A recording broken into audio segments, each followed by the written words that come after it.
All right, good afternoon, sixth grade. We're going to cover, first, I want to show you a little update for your notebook, and then we'll go over unit price and unit rate, or unit rate, unit price.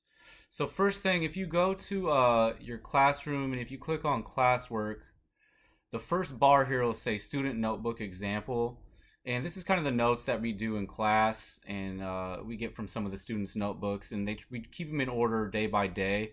So if you click there, and then you'll want to click on the Google Slides. And once you click on that, it'll open your notebook, and it always starts with the very first page. So what I usually would do is you could scroll down here, and you can see here where we started lesson 3. We've got it highlighted, page 34, number 3. And it'll actually have the questions on here that are assigned to you with their solutions. Okay? So what you need to do is, if you just get some time, go through the notebook, and we try to get this updated day by day. Just go on here, you can look and see for solutions. Like, for instance, today's work on page 37 is all recorded here, and it's uploaded. So we have number 15, 16, 17, and so forth. So that's kind of a resource you can use to check your answers. All right. Okay, so now we'll move into actually solving a unit rate and a unit price. Okay, so unit rate and unit price are somewhat similar. And the main thing you want to ask yourself, or what you're looking for, is how much for 1.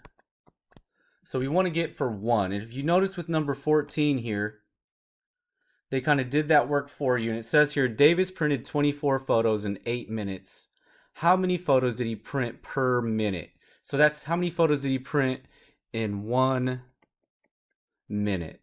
So what he did was they took and they divided the top number and the bottom number by 8, which would be their GCF. And we did that back in lesson 1.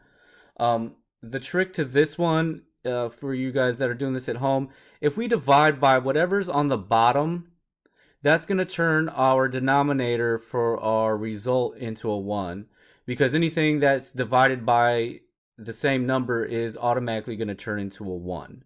So what they did was they divided this 8 by an 8 to get a 1, and then they divided this 24 by 8 also, because whatever you do to the bottom, you have to do to the top.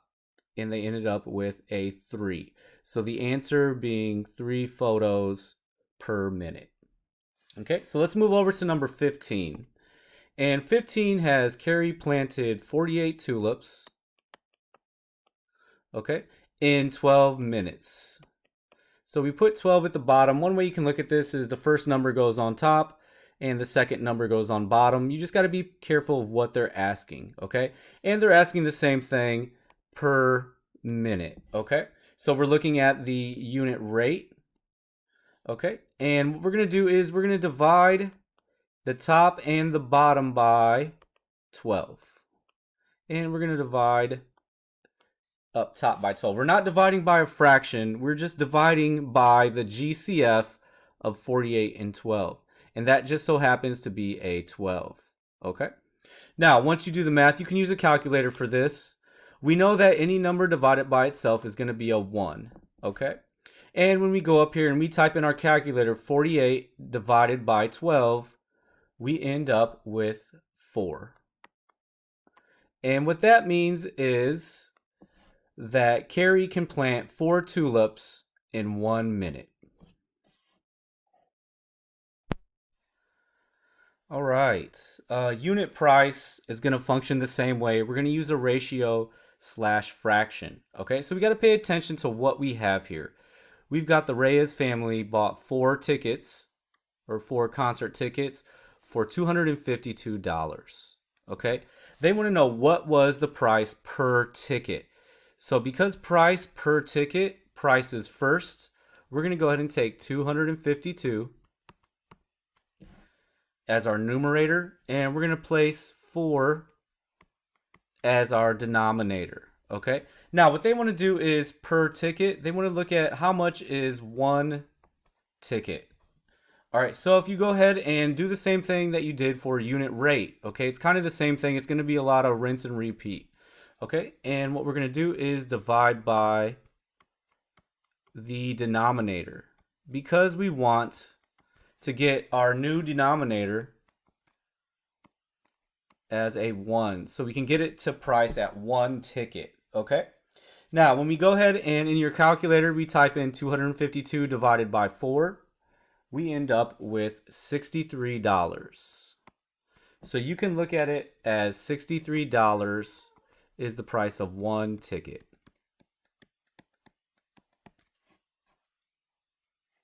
All right, again, if you have any questions, please email me.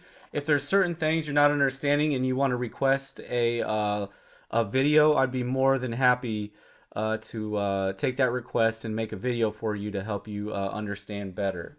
All right, so again, just shoot me an email or a message through Google Classroom, and we'll take it from there. All right, have a good afternoon.